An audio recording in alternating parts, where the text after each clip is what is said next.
warahmatullahi wabarakatuh. Nama saya Risma Marina dari kelas CF21F. Pada video ini saya akan menjelaskan tahapan pembuatan IRD dan implementasi SQL-nya pada studi kasus KKN. Kasusnya itu sebuah perguruan tinggi akan menyelenggarakan kuliah kerja nyata atau KKN. KKN kali ini berada di 5 kecamatan dan setiap kecamatan memiliki 4-6 desa. Setiap desa dapat berisi 15-17 mahasiswa dari berbagai program studi. Namun setelah memilih desa, mahasiswa tidak dapat merubah desa yang telah dipilih. Sistem juga harus mencatat nilai dari setiap mahasiswa di akhir pelaksanaan KKN. Untuk rancangan IRD-nya, di sini saya membuat beberapa entitas sesuai dengan kasus di atas, yaitu saya membuat entitas kecamatan yang berisi atribut ID kecamatan sebagai primary key, lalu ada nama kecamatan dan jumlah desa. Lalu pada entitas desa saya membuat atribut ID desa, nama desa, ID kecamatan, nama kecamatan, dan entitas mahasiswa yaitu terdapat NIM sebagai primary key, nama mahasiswa, gender, prodi, fakultas, ID kelompok, dan nilai. Lalu pada entitas kelompok KKN, entitas ini berisi lokasi dan lokasi, periode, dan nama mahasiswa. Tahap selanjutnya yaitu normalisasi database. Untuk menormalisasi database ini dapat dilakukan dengan 3 tahap, yaitu 1NF, 2NF, dan 3NF. Tahap pertama yaitu 1NF, yaitu menghilangkan duplikasi atribut dari entitas yang sama dan mengharuskan tidak ada atribut yang multi-value. Di sini dapat kita lihat pada entitas desa, terdapat ID kecamatan dan nama kecamatan. Dan pada entitas kecamatan juga terdapat nama kecamatan. Maka IRD ini belum normal tahap pertama karena terdapat duplikasi atribut. Oleh sebab itu kita perlu menghilangkan duplikasi tersebut menjadi seperti ini.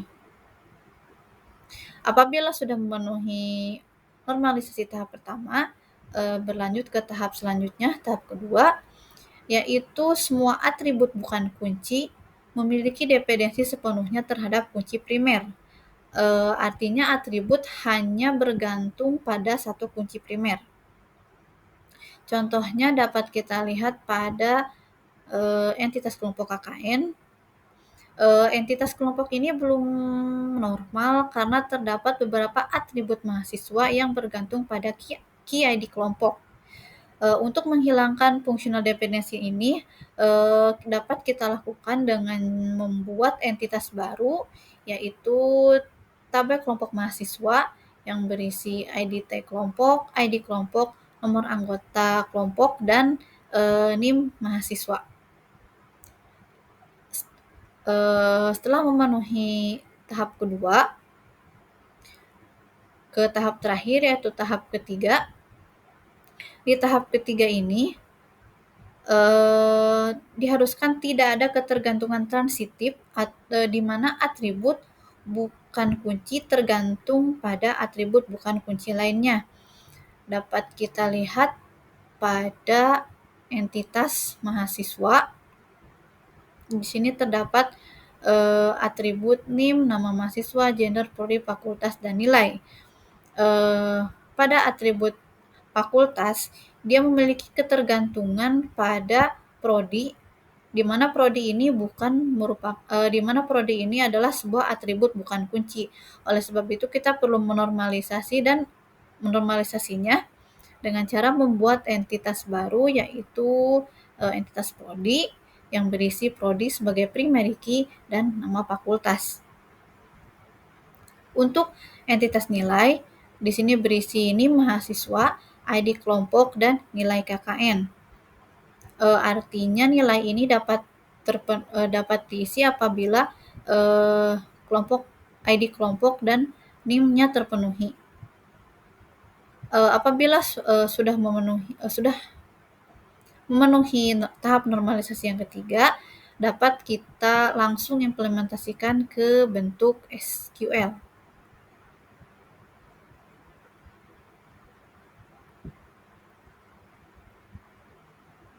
Di sini saya menggunakan PHP MyAdmin. Perubahan bentuk dari IRD ke dalam SQL ini yaitu merubah entitas menjadi sebuah tabel dan atribut tiap entitasnya menjadi sebuah kolom. Dapat terlihat di sini sesuai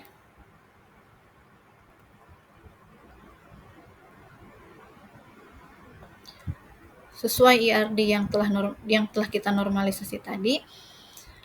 Entitas kecamatan, desa, kelompok KKN, tabel kelompok mahasiswa, nilai mahasiswa, dan prodi kita ubah menjadi tabel seperti yang terlihat di sini.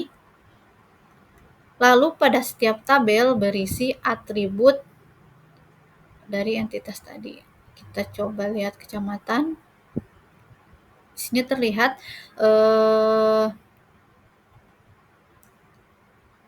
pada atribut kecamatan, pada entitas kecamatan terdapat 3 atribut, yaitu ID kecamatan, nama kecamatan, dan jumlah desa. Maka ketika kita ubah menjadi SQL, 3 atribut ini berubah menjadi kolom. Dapat kita lihat yaitu ID kecamatan, nama kecamatan, dan jumlah desa.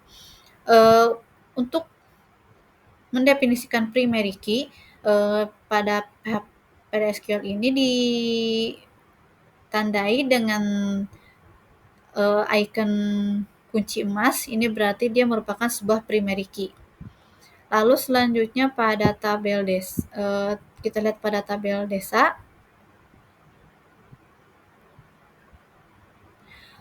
Pada tabel desa terdapat ID desa sebagai primary key, nama desa, dan ID kecamatan sebagai foreign key. Foreign key ini ditandai dengan simbol kunci berwarna abu-abu. Begitu pula pada tabel-tabel lainnya.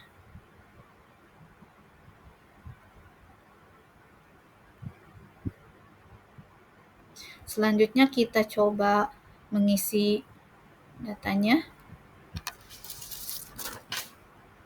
Kecamatan, ID kecamatan kita masukkan 3, nama kecamatan kemudian jumlah desa 5. Kirim. 1 baris berhasil ditambahkan. Kita lihat ini yang baru kita buat tadi. Selanjutnya kita isi desa.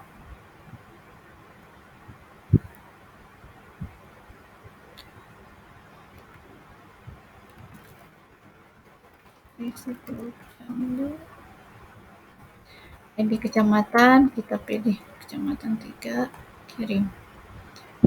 Berhasil ditambahkan. Selanjutnya kelompok KKN.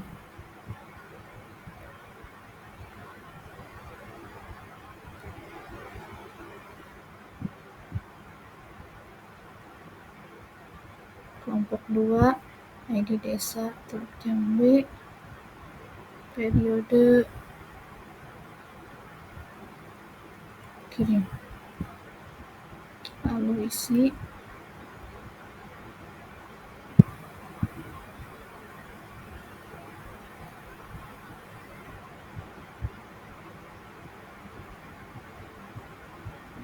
Kita isi dulu nama mahasiswa.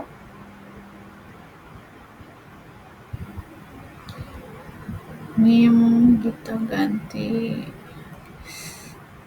900. Nama kita contoh namanya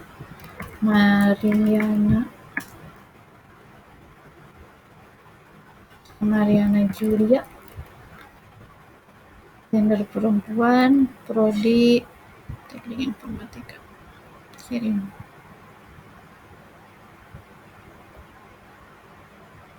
Tambahkan kelompok 2 NIM yang tadi kita masukkan.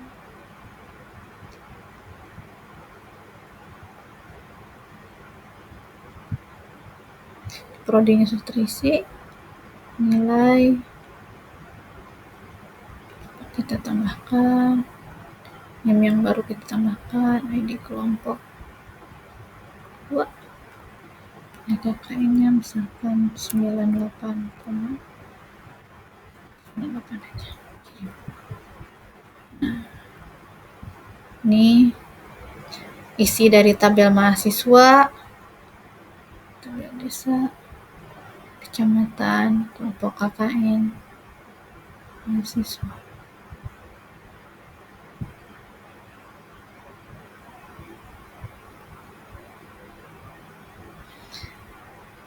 Sekian yang dapat saya sampaikan. Wassalamualaikum warahmatullahi wabarakatuh.